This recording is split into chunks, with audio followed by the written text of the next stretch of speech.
You can go to our website, which is basically docudays.ua, and you can check out it there. You can check it out at Facebook, and you can see all the corresponding links at the main Facebook page of the International Human Rights Documentary Film Festival, DOCU UA, so go there. And also you can check our YouTube page, because there you will be able to reach all of the videos that have been produced throughout our sessions in English, which is also very good. By the way, this session is also going to be translated today into Ukrainian, and we're really grateful to our interpretation team for doing that. We've already discussed throughout this morning the films that you can see, the films that you will be able to see through the festival, and we had our Alex Moloshenko and Serhiy Xaverov discussing it at the very first day of the festival. We had then the friends of the festival, Yuliana Kochtova-Nabozhniak and Roman Nabozhniak, producing brownies, making it a little bit tasty and helping us with a coping mechanism throughout the coronavirus pandemic. Then yesterday, me together with Maxim Butkevich, we have been discussing what it feels like to be the moderator and interpreter during festival, and we basically were discussing what kind of flops you can do as an interpreter. I hope you enjoyed it just as well as we did, because we had some really nice ziffer here in studio and really felt like home and cozy. But today we're going to get a little bit closer to looking for the new opportunities in all of this fast-changing world, especially if you're documentary filmmaking. And for that, we have a very special guest joining us here today. Please welcome Odin Amundsen. Odin, hi. Hello. Thank you. Hi. We're really grateful that you decided to join us today, and we're really grateful that you have decided to give your film for the DOCU UA Film Festival. And by the way, that's Utopia. If you haven't checked it out yet, straight after our morning session, you can go to docuspace.org and see the film. Utopia, it's also an international competition, so the Docu World competition, so it means that you can vote for this film. There is like 5 stars below the film, so please don't forget to vote for that. But Odin, we wanted today to talk to you about how you've been using the video-on-demand platforms for promoting your film and for actually reaching the audience with your film. So how does it feel for you, like being on an online film festival right now and using the new technology to show the documentary that is really dear to your heart? Tell us about it. Yeah, well, first of all, to be honest, I would have loved to come to Kiev at your festival. Unfortunately, that didn't happen, so now we're here. So it's good to be talking to you guys. And yeah, everything changed. My film had a premiere here in Norway just before the Corona outbreak, and then all the festivals was basically cancelled. So that was a very strange situation, and I've been working on doing my own promotion for films, and created a system where I can do my private TVOD, transactional video on demand. So I'd like to share my experiences with the audience. Mm-hmm. I think a lot of filmmakers can do the same what I'm doing with the private TVOD, and so maybe I should just go into well, like what I'm doing with this. Yeah, that would be nice and great. But I also wanted to ask you. You've said that you had a, let us say, already like physical premiere of the film with the real cinema. So is it really different from what you have experienced when you're making the real premiere? Like, for example, you see the people's reaction, you see how they interact with the film. Is this a quite different experience when you're doing the same for at VOD platform? Because basically you can also trace some of the things about your viewers and about your audience when you're using a VOD. But is it, is your relationship with the audience changed because of the usage of those platforms? Is it different from your communication with the real audience? Let's like real audience. Yeah, of course, at the festivals when we had the panel discussions and people coming up to me and they really loved the film, and of course a lot of people, they're really surprised of what they're seeing, because it's a totally different film from what you can expect from indigenous peoples, and it's so this was great to get all these interesting discussions and dialogues with people, but in a way it hasn't really changed that much, because a lot of people write to me on Messenger, on mail, and I get so many comments, and people just are in awe of the film, and it's so nice. So I have this personal connection, even though I do it now on TVOD. So it's great, but of course it can't measure up to being on the festival scene and talking to people personally. It's so I'm sad that all this Corona situation happened in the middle of Utopia coming out. So. But then again, as I talked to you earlier about what I'm doing now with the film here in Norway, because of course we are bound by certain contracts where we can actually distribute the film.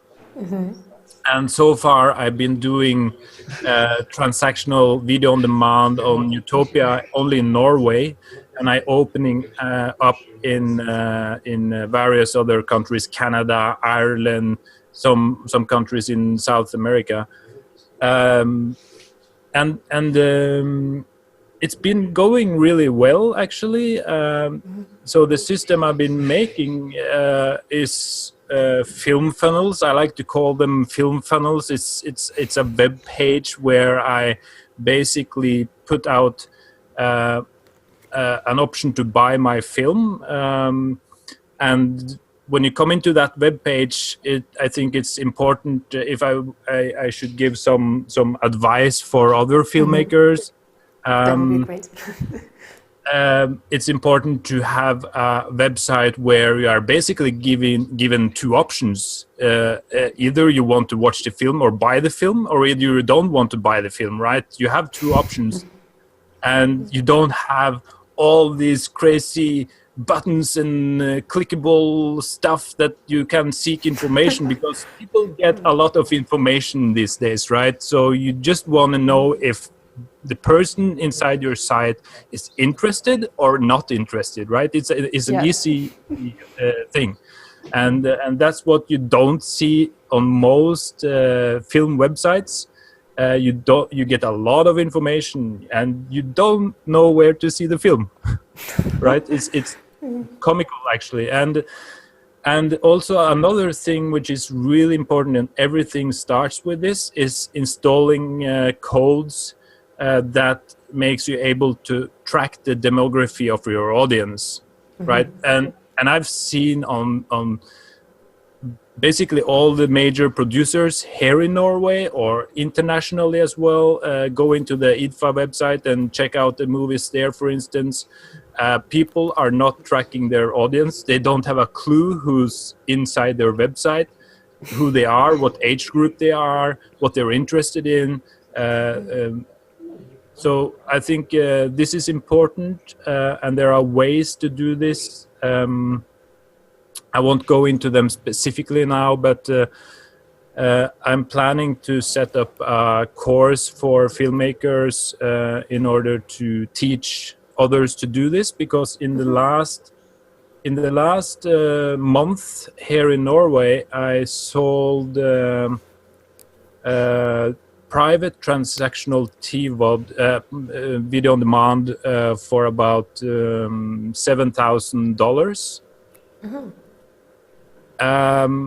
And I don't know who's buying. I'm just put up a system that works automatically, sends out the passwords for my film, and also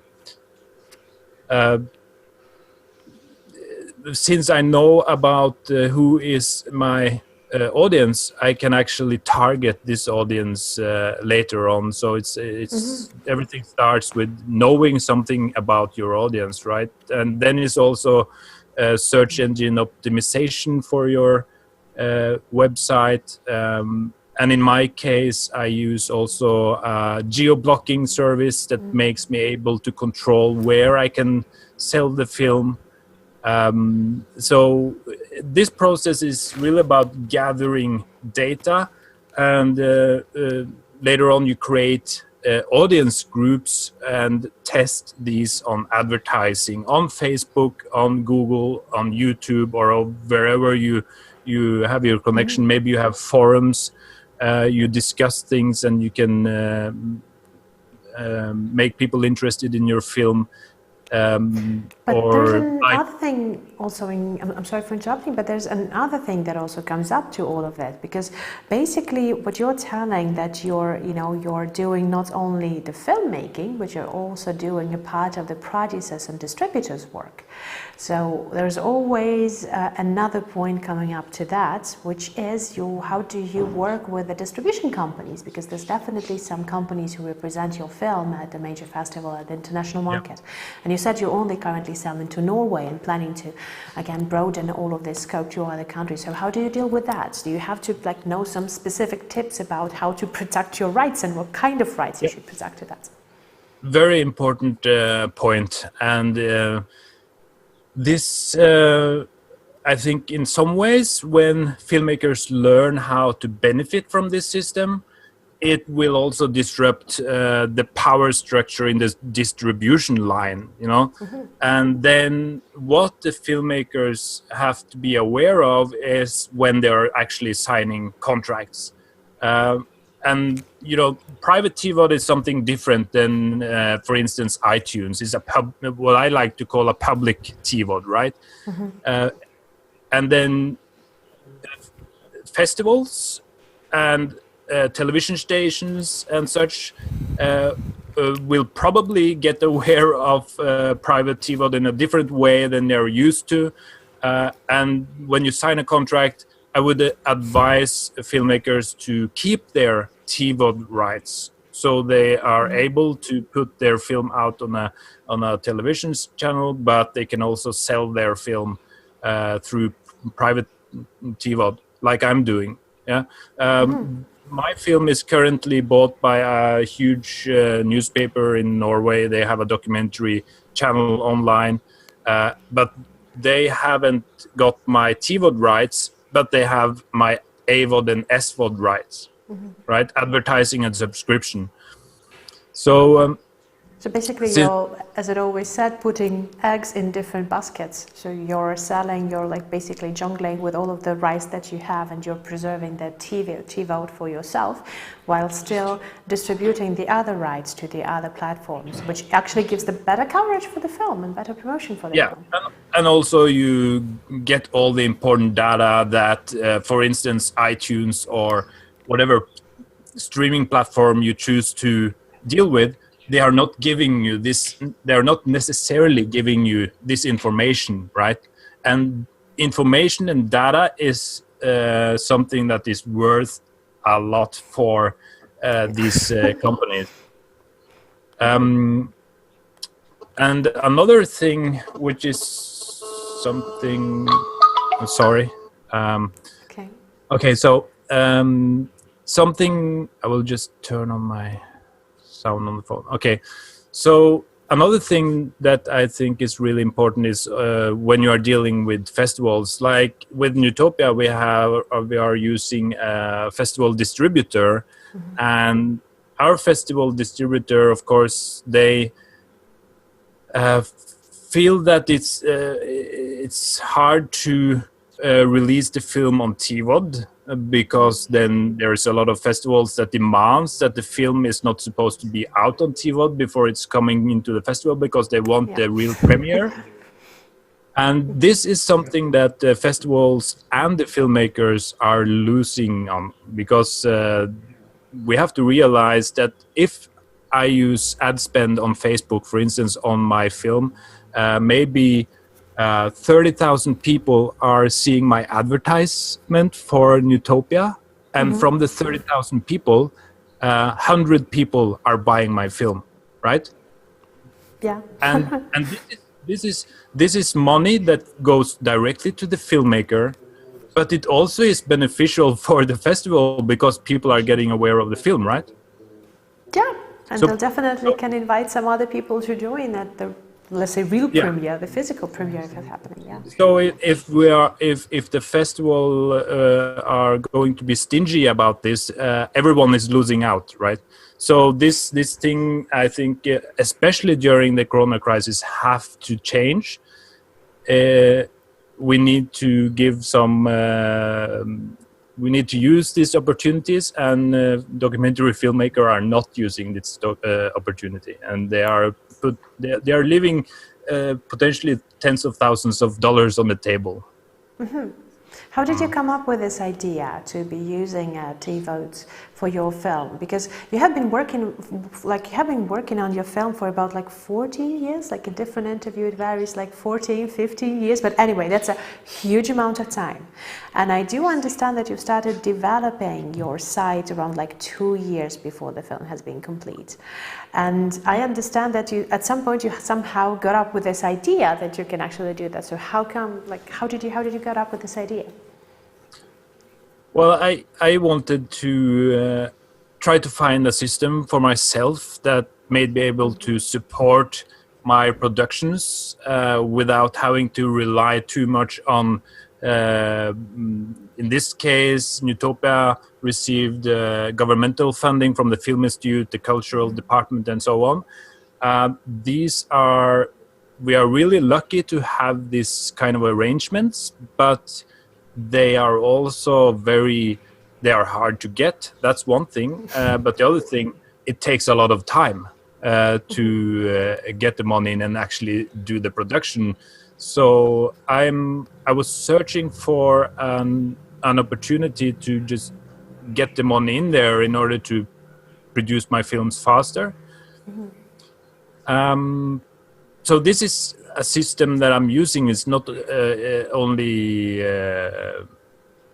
people are not only using it for films. I mean, there's most of the people, they use it for e-commerce, for other kinds of purposes. You can sell books with it. You can sell whatever if you have some value to give to the audience out there. And the cool thing is that you have a world audience. But in my case, you know, I want to use it for films. And hopefully my goal is to be able to create as much revenue that I can actually go on producing and creating revenue for other films, right? So you're basically created, if we can say it, if we can put it like this, so you basically created like a personal, like you know, tailored crowdfunding place for that. Because you're giving the people the opportunity to watch your film, they see it, they like it, you continue in communicating with your audience, you're maybe like updating about the things that are happening in your following work, and you're continuing to communicate with them. Like, by the way, how do you do that? Do you send them newsletters? I have like an automatic email provider, but I can also communicate personally. Everything is dynamic. I had a 40-year-old birthday about 11 days ago, and then I had a campaign like saying that, oh, I'm turning 40 years old, and I want to do a campaign for you guys and give 50% on my film, and then I can update this in a snap, you know, and send out my campaigns. And people are, and then I can retarget the people that didn't buy the film, that maybe thought it was too expensive, and now they see that they are getting 50%, and then it's like, okay, so I will buy the film. So on my birthday, I had a big bonfire in the yard here.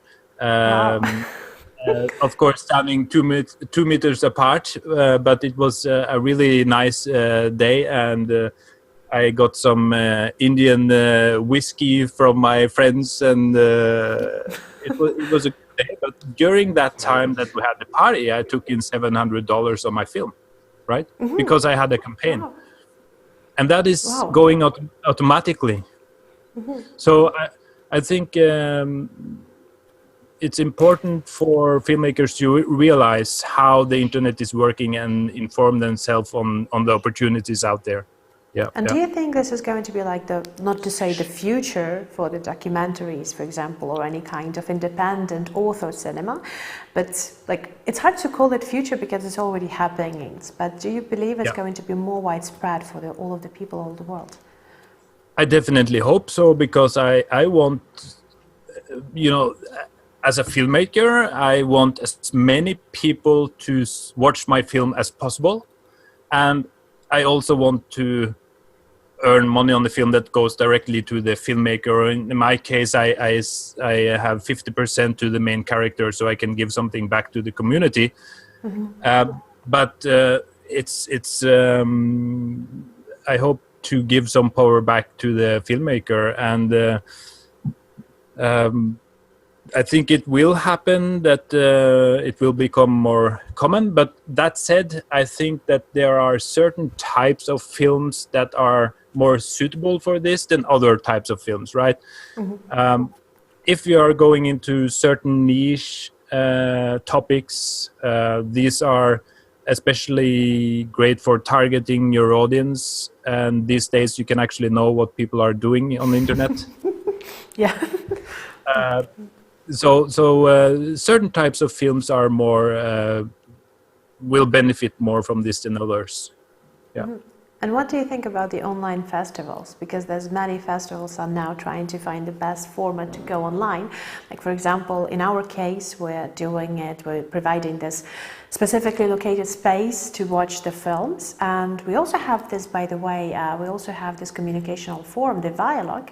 I don't know if you have already checked it out, because, this is a very interesting way to communicate with your audience. When people who have just watched your film, they're also able to ask any kind of question or leave a comment through video, which is a very interesting way to communicate. So, what do you think about that? What will we see in a couple of years in online festivals, or whether it will not survive after the corona pandemic? Wow, that's a huge question. Actually, I saw the video. So I already put out a video for my film on there, and I seen there's another video coming in from the audience, and I will answer them later on. So that's a great thing. But I think that festivals going digital. It's a difficult situation, I think, for you guys and for the festivals, because in some ways, and especially in areas where certain films have a big prospect, then what is the benefit for me having my film on your festival, right? What do I have to gain? Is there money involved, or is there some kind of fame or recognition, or are you able to show the film to more people than I'm able to show the film? Are you using targeting techniques in order to track the audience that are looking at my film? Will you be able to provide me with some kind of information of how many people looked at it and what age group they were? Have you installed some tracking systems on your site, right? There's a lot of questions of how can this be beneficial for me as a filmmaker, having it shown basically for free on a platform in a country, taking essentially my revenue for what? That's a nice question, actually. Yeah, I haven't, we haven't considered it from this side, because being on the other side of the discussion, you see is in a slightly different way. But you're right.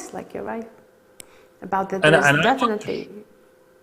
I want to show the film to as many people as possible. I'm really happy with the festival, but these are questions that the festivals need to be asking themselves when we are in this situation, I think. Yeah, well, there's definitely going to be some kind of incentives for directors and for filmmakers also made, even if we're going to switch completely to any kind of online or digital platform like you are. And I do greatly support. I mean, your story with putting your film, why we were so fascinated by that, and you using the TVOD platform was actually very interesting for us, because you're doing, not to say self-promotion, but you're doing this direct contact with the audience. The audience know that this is actually the person who's standing behind the creation of this film is sharing their product with them. And I do believe, like, from my point of view, there is definitely a certain interest for the people to get that. And I cannot agree more with you by saying that when you're coming to the film's website, the only button you're looking for is how you can watch the film. It's either you can watch it or no, which is the biggest thing of all. But Odin, we actually have a couple of questions from the audience, if I may. Okay. And they're not that much connected to the topic that we're currently discussing, but there's still people wondering, first of all, having the family name Amundsen, are you in any way related to Roald Amundsen? Yeah, I've been asked that question many times, and I'm not. I guess I am the new warm climate version coming up. Okay, you definitely traveled a lot. So there is something, but I'm not sure that's about the family name itself. Yeah, maybe it is. Yeah, the legacy of Amundsen. There is another question also from Leslie Kimchuk, and he's asking, he's actually very grateful for the great film. It's definitely a person who watched Utopia, and by the way, dear audience, dear spectators, you still have a chance to take a look at Utopia. It's available at docuspace.org, so please do not forget to watch it. And we're going to have another discussion. We're going to have a soup with directors session on the 2nd of May or on the 3rd of May, which I can't recall, but there's definitely going to be the soup with directors. And we're going to have Odin once again, so please join us then to discuss Utopia in more details. But Les still wonders, what was your motivation to spend more than 10 years on working on the topic? What was your motivation to spend more than, as we know, already 14 years on working on this film and this topic? Wow, yeah. My motivation, of course, it all started with curiosity and the pursuit of trying to understand humanity and myself and all this, and then it evolved to something bigger, project. I mean, this is a film, but it's more of a project for me that lasts. Even though the film is finished, I will always have contact with the characters. My soul is half Indonesian. It feels like it, at least, and I got entangled into situations and got, human connections. I got 3 languages during this time, and I got emotionally involved in Indonesia and in the Indonesian people, and this just made me lose track of time and yeah, it's my life. It's how it become, and yeah, I'm just living it. I wanted also to ask you whether you feel that it's an already complete story for you, or do you believe that it's going to be continuing? Like, I'm sure it is continuing after the filming has stopped, but still, again, do you believe that it's an already completed story for you? But unfortunately, we will have to keep it up for the soup session with the directors, because we already have to wrap up. So we'll just keep that question in mind, and we will return to that on the 3rd of May, when we're going to have our soup with directors session, if we may, if it's okay with you. I do have a point I would like to mention from the last discussion, if you have time. Yeah. Because it was you were talking about this personal connection with people in regards to my film, and this, I think, is really important, and a big problem that we're facing when putting out the film on festivals and on video on demand is piracy, and the filmmakers are worrying about that. And I just want to talk a little bit about it in relation to this discussion, because I think this will happen for sure with many films probably, but then again, if you are using a public TiVo like iTunes, I think the chances for it being pirated is bigger because you are not creating a personal interaction, personal relationship with your viewer. They are buying from some kind of unpersonal streaming Yeah, the platform. big capitalist customer, yes. Well, they don't know who you are, and now that they buy the film directly from you, they will know your story. They will know how you struggled to make this film, and the chances for those people that actually buy the film from you, and they are buying the film from a much bigger price than they will on iTunes, then the chances they will put it out is much smaller, right? Like, yeah, when you're building this amicable relationship with someone, when you know who's standing behind that and how much efforts have been invested into creating that, I do believe that there's kind of an ethical dilemma before you would like to actually put it on any kind of torrents. So I do hope it will be like that. I do hope that our audience are very, law-abiding people who understand how much work it is invested in all of the documentaries that all the people around the world are making. But thank you very much for joining us today. It was really a big pleasure for us to talk to you today, this morning. Thank you for dedicating this time to us. Thank you for having me.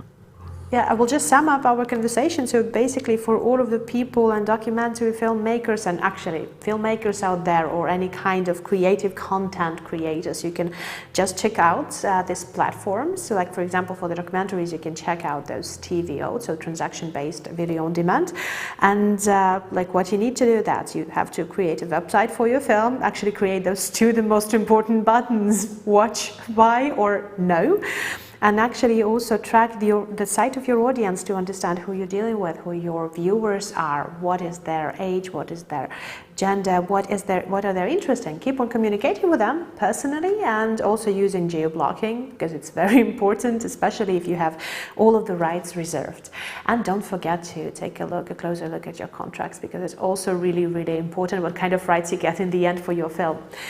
So thank you once again. Thank you, Odin. We'll see you back on 3rd of May at Soup with Filmmakers.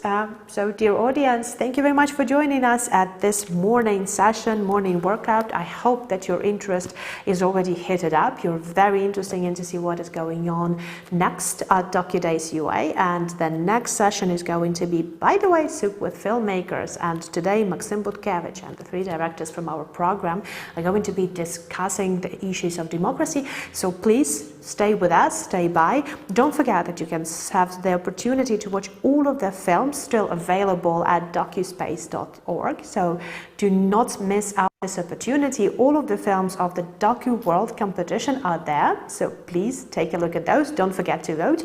Check out Newtopia, and see you in 30 minutes.